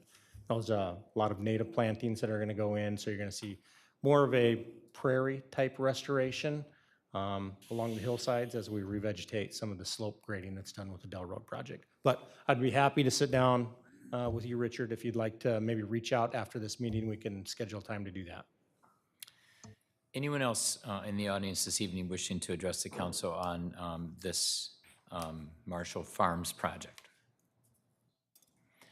All right, council, why don't we go ahead and close the public hearing, make some comments, ask any more additional questions. So is there a motion to close the public hearing? I'll move to close the public hearing and adopt a resolution approving a comprehensive. Just close the public Oh, hearing. just close, yeah, I'll move to close the public hearing. All right, is there a second? Any further discussion? All those in favor say aye. Aye. Aye opposed. All right. I'm going to speak first, but I want any of you to speak at some point as well. It is interesting, we've studied this land and walked it, especially because of the last approved project, a lot. And of course, I knew George and Mabel, and I was out there many times on the farm. And it is beautiful land, and it is, to my knowledge, I think the last this large residential parcel that, at least probably in our time on the council, that we'll get the opportunity to weigh and then potentially approve. At one time, I thought, I don't want to take this incredible parcel and just lay out all these half-acre lots and be done. I often said 50 homes. I think I'll retract that, because I think this is a really nice project, and they did, I think, a great job laying it out. I will say, regarding the numbers of homes that get lined up, so I've been at this for 30 years, and as we've changed in our city from 5-acre lots in the 60s to half-acre lots everywhere throughout the 80s to quarter-acre lots in the 90s, because of the changing dynamics of needing to build more houses, right, and to actualize the value of land, which is a constitutional right across this nation, we have ended up, therefore, when you've got these infill lots, and you've done several of these 5-acre, 10-acre infill lots, you end up putting smaller lots next to these half-acre lots or these larger lots. It just, I don't know if you're half-acre up there, but it just happens. It does. And we've done that everywhere across the city. I will say there's only 4 lots of the 18 new ones. Sorry, let me say this right. Of the 18 new lots that are across the northern border, only 4 of the existing lots are going to actually border new lots. Now, there's the rest have wetlands or NERP ponds or something in between them. So 4 out of the 13 lots that are there are going to border lots among the 18. That's still significant. I get it for those 4. Maybe you're one of them, I'm not sure. But nonetheless, across the city of 65,000, that's pretty good as we transition these new developments. I also think that if you put larger width lots in, builders will build houses up to the setbacks. So if the setbacks are 15 feet or whatever they are, they're going to fill all that space. You'll actually have more house to look at if you put 10 lots in there with really big houses and wide houses than you do this. That you still have more neighbors on the south side. I get that. So I appreciate that. One more comment I want to respond to. In all the years I've been doing this, we always hear from the existing homeowners, my lot values are going to drop, especially if a road construction project gets, happening right on their border, but especially this new land development like this. There's research out there, and I've heard this over 30 years, a whole bunch. In the first to second year of a project, sometimes, not all the time, house prices drop. It's just all the construction going on, all the change. People don't know what is going to happen. But after the 3rd or 4th or 5th year, they rebound pretty quickly, and then they're on their way. So I don't think there's any, if houses have dropped, and by the way, houses have dropped across the entire city from my realtor friends. I don't know what it's down, 5% or something, but sale prices are down. That could be a lot of what you're experiencing, not the fear, even though they might say, I get that. So I'm sensitive to that, but we can't not approve projects knowing that in 5, 10, 15 years, this is this is probably a boon to the houses that are on the north side. It might not be for the next year. It might be even hard to sell when there's all this construction going on and noise, construction traffic, whatever that happens. All right, council, comments, thoughts, questions? Councilmember Toomey. I do have a question about the pricing of the villas. Like, how much are these, do you imagine them going for?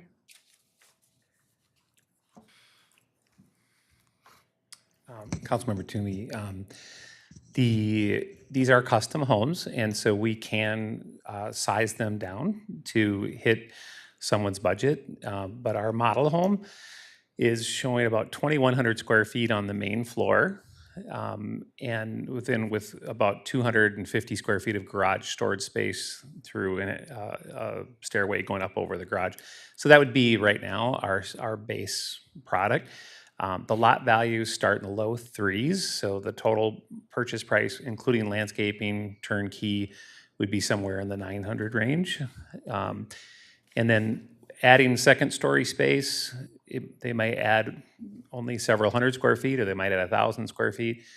So that could push the price points up another 200,000, 300,000, 400,000. It's market driven. These are not prescribed homes. They are one at a time designed and custom unique homes. So the goal is that in the end, that people will not say, I live in a villa, but that I just simply live in Marshall Farms. That there's not a strict, or there's not a real difference between the way that the homes are, the villa homes and the single families look and or are appealing. Yes, they will be narrower generally, but hopefully the architecture will be of a similar standard and appeal. Thank you. Others? Councilmember Nelson. There was some talk about solar, or at least being ready for solar and such, which I approve of. But are you going to be also encouraging people to start with solar? You know, as you build the home, you'll add that into it as you build. Is that envisioned being done, or just the homeowner might have to do this later? Interesting question. So first of all, the city staff has told us that we have to put EV, in the garage. It can't just be something that's like a remodeling, but it's actually like roughed in, ready to go.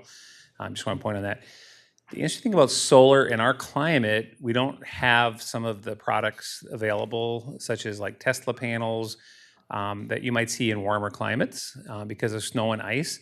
The type of panels that we have available in this state are panels that are installed after the roof is installed. And so there's very little benefit to putting the panels up right now. We, as David explained, we will have them ready to go. We'll have circuitry and connections ready to go for them, but they can actually be added at any time without difficulty. The one thing that wasn't mentioned that I will say that I think is a new thing, most neighborhoods over time had restricted the use of solar panels on the fronts of homes to even the sides of the homes, and only the back of the homes. And I think that's something that we wrestled with our attorney over, actually, because he was thinking that that's what we wanted. And I had to tell him several times, no, we will allow solar panels to be on the front of homes as well.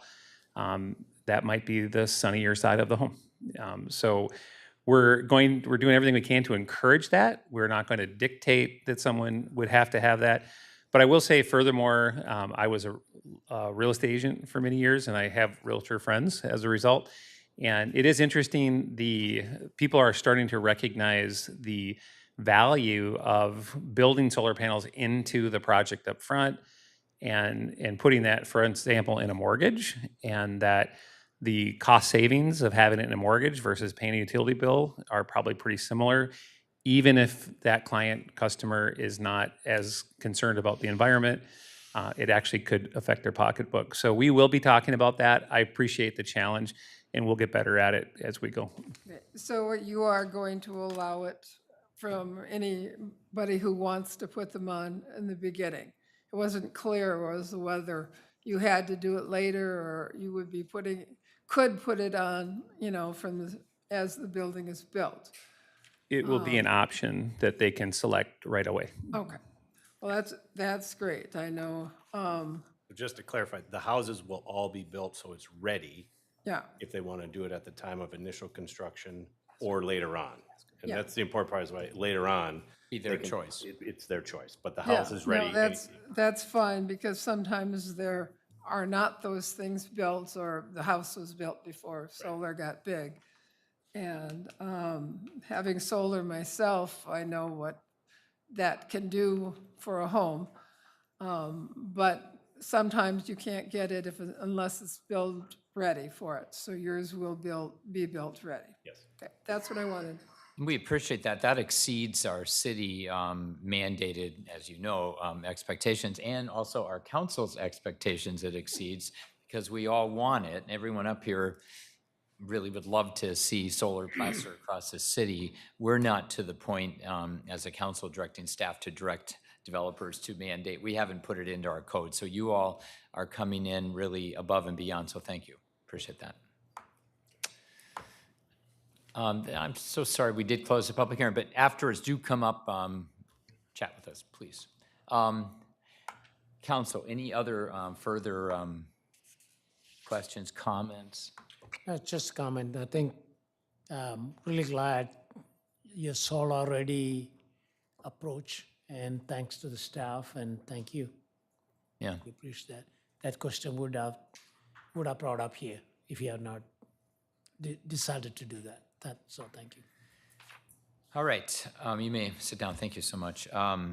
So council, unless you have, well, we could still have conversations, still ask questions, even after someone makes the motion. So since you already started, Lisa, would you like to continue with the next, 7 bullet points there and read the motion? Sure.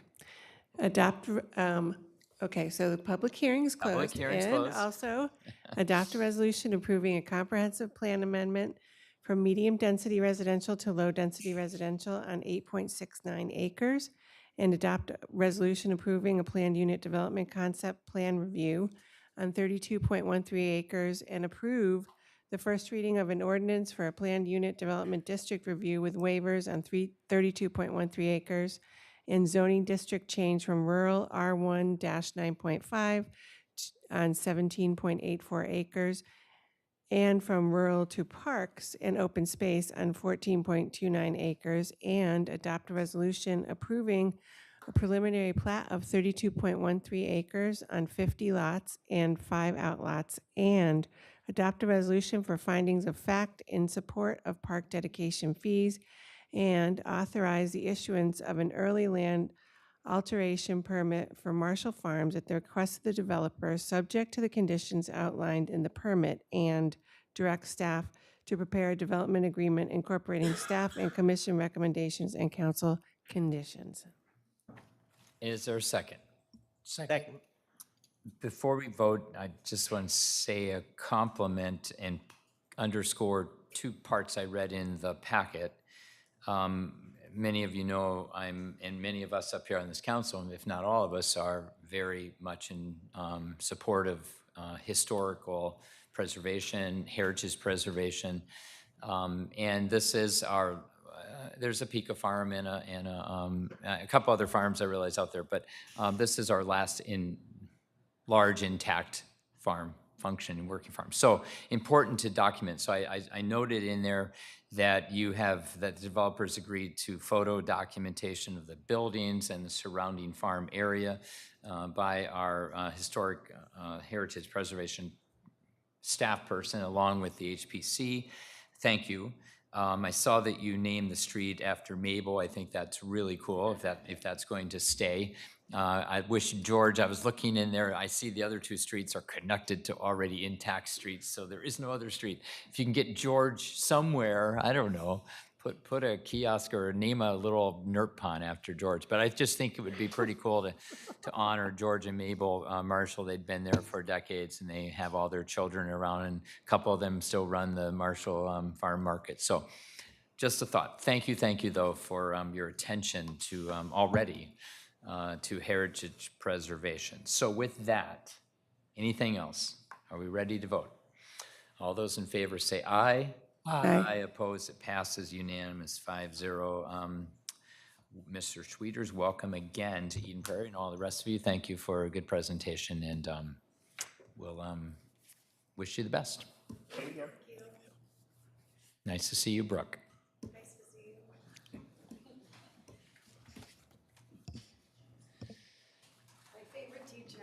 Ah, well, you're so kind. You were my favorite student. Wait, can I say no?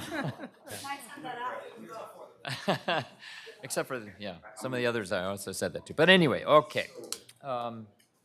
We are ready to move on, Mr. Getchell, to our second public hearing. Yeah, thank you, Mayor. 11609 Leona Road, first reading of a planned unit development as well. This is a retail development. Part of this has been before you as well. This is a phase 2 of a redevelopment project. The previous phase was a demolition and remodel of the Office Depot into a Planet Fitness on Leona Road and underground stormwater management in the parking lot. That was phase 1. Also at that time, you approved a Starbucks. That project is not moving forward. So what's before you tonight, instead of the Starbucks, is a new drive-through Shake Shack in the northwest corner of that site. And additionally, a new Valvoline instant oil change in the northeast corner of the site. So the developer would be platting the property for those two retail uses in that parking lot. The Planning Commission voted 7-0 to recommend the project at their June 22nd meeting. And the applicant is here to present those plans. And then you would have a public hearing for that PUD and the preliminary plat for that development on the 3.44 acres. If the proponent's here, please come forward, name and address, company you work for.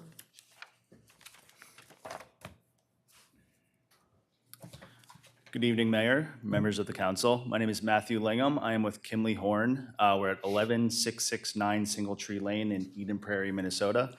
And I'm here on behalf of the applicant. So we have a presentation.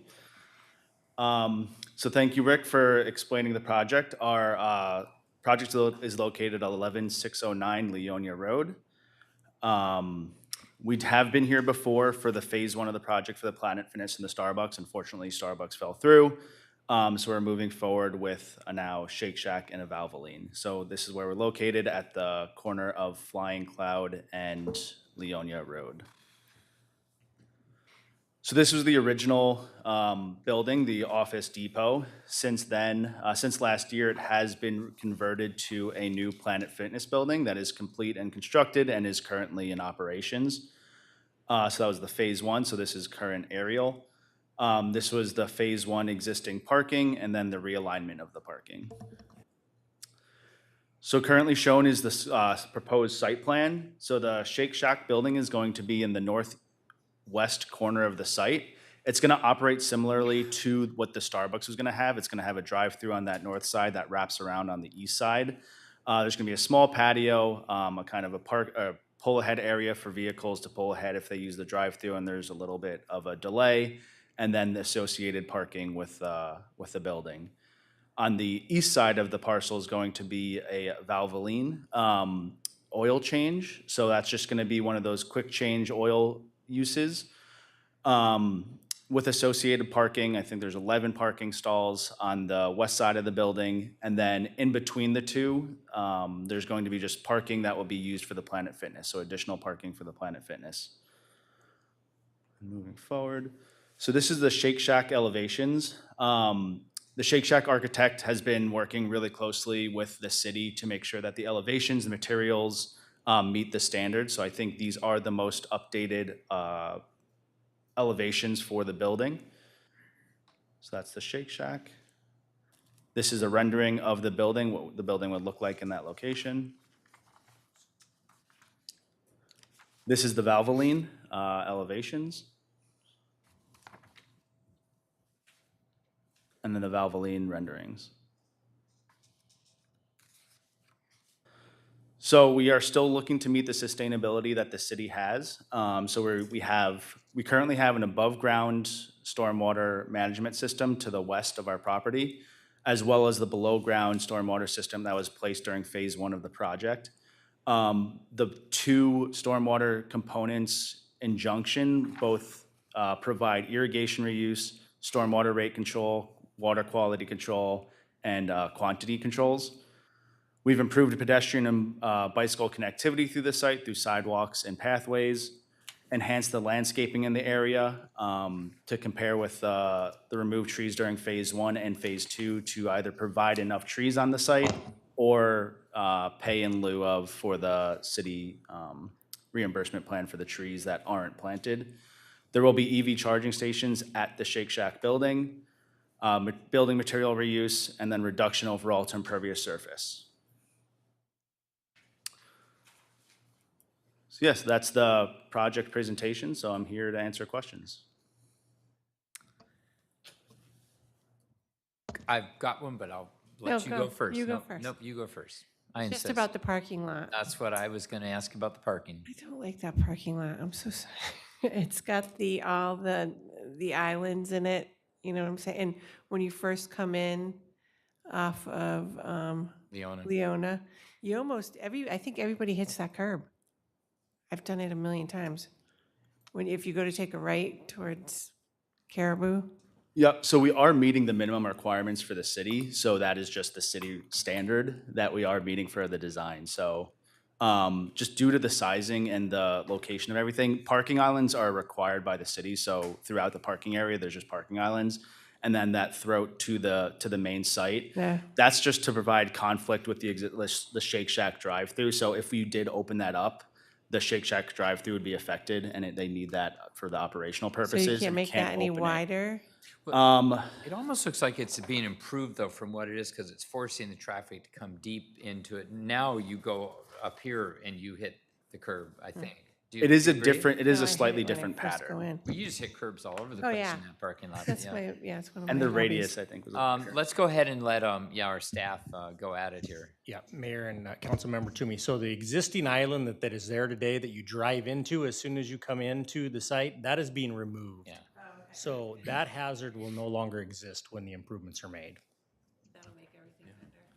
Chris will be much happier after thank you. her hit the cars, not all I keep- battered every time you hit curbs. I had a question about parking itself, and I was reading based on 2.5 or whatever per what table or person in the restaurant, whatever. But so 24 parking spots for Shake Shack, and I guess I'll ask staff. I'm just thinking like other fast food restaurants in the city. Is 24 enough? Is it comparable for what we're used to in elsewhere?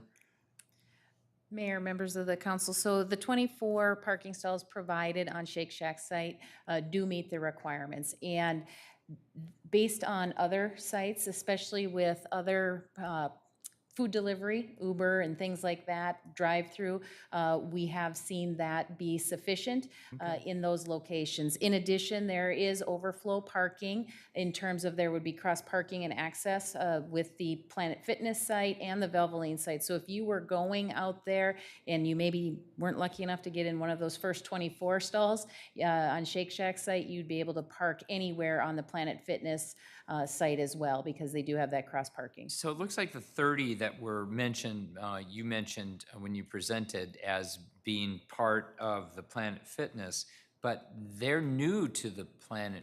Well, I guess they are there now, kind of, but that is part of this new development. Why would it be given over to Planet Fitness? And do we have history that says Planet Fitness needs more? And if not, why wouldn't we dedicate at least the first row there? Well, I understand. You're saying if they're open, they're going to park there. So that, I guess that works. But it just seems like the 30 in the middle, unless we know that Planet Fitness needs it, almost, I'm surprised it wasn't like, hey, this is Shake Shack can definitely use those. I know you're saying that, but I mean dedicated to them.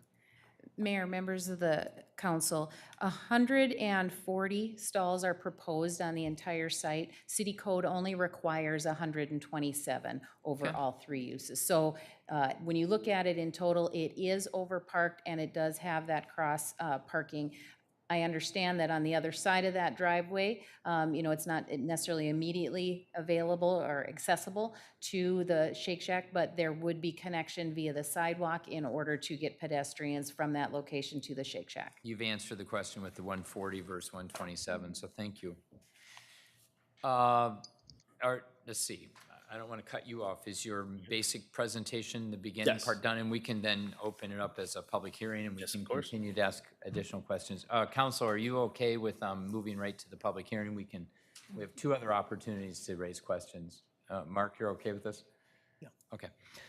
This is a public hearing. Anyone in the audience wishing to address the council on this? What are we titling it? The Todd Development, or the project with Shake Shack and Valvoline. Okay, seeing none. If it's okay with you, I think it's fairly straightforward. Why don't we go ahead and make the entire motion? Is that fine? Close the public hearing and also the other 4 bullet points, and then we'll have any further discussion. Is that fine? Go. So close all the way through? Do it all, yep. Close the public hearing. I move to close the public hearing and adopt a resolution for plan unit development concept plan review on 3.44 acres and approve the first reading of an ordinance for a PUD district review with waiver on 3.44 acres and adopt a resolution for a preliminary plat of 3 lots and 1 outlot on 3.44 acres and direct staff to prepare an addendum to develop agreement incorporating staff and commission recommendations and council conditions. Is there a second? Second. Okay, council, any further discussion, questions you have? Any comments? I think it's fairly straightforward, and we've reviewed this site a lot. So, And the sign might go, the old sign that still stands there by the liquor store, the framework of that sign. yes. That's gonna go, right? It must, because I think it's on this Valvoline Yes. site. Yes. Yeah. Yes, that's correct. I like that. We'll make sure it does for you, Mark, so. I like that. We'll get Rick and me out there and we'll start with our pickaxes or whatever. All right, with that then, we've made the motion, seconded, discussion is over. All those in favor say aye. Aye. Opposed? It passes unanimous. Welcome. Look forward to, Valvoline also, but Shake Shack. So. You don't eat it. I like eating. You don't eat at Valvoline. Okay. All right, Mr. Getchell, we have our third public hearing, which it seems, incredibly important, but seems a little housekeeping perfunctory. So go ahead. Thank you, Mayor.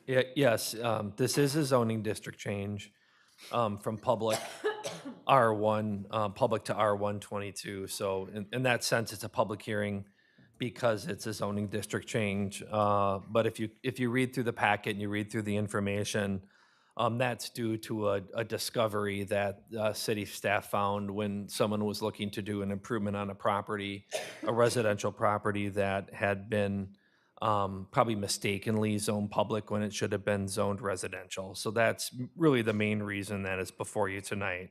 So you have a single-family home located on 6345 Eden Prairie Road. And so you have a rezoning, but there are no, as you see in the packet, and I think this came up at Planning Commission, because you notice on the site that there might be a development sign there, but there is no real proposed development there, and there are no proposed changes currently to the use of the property.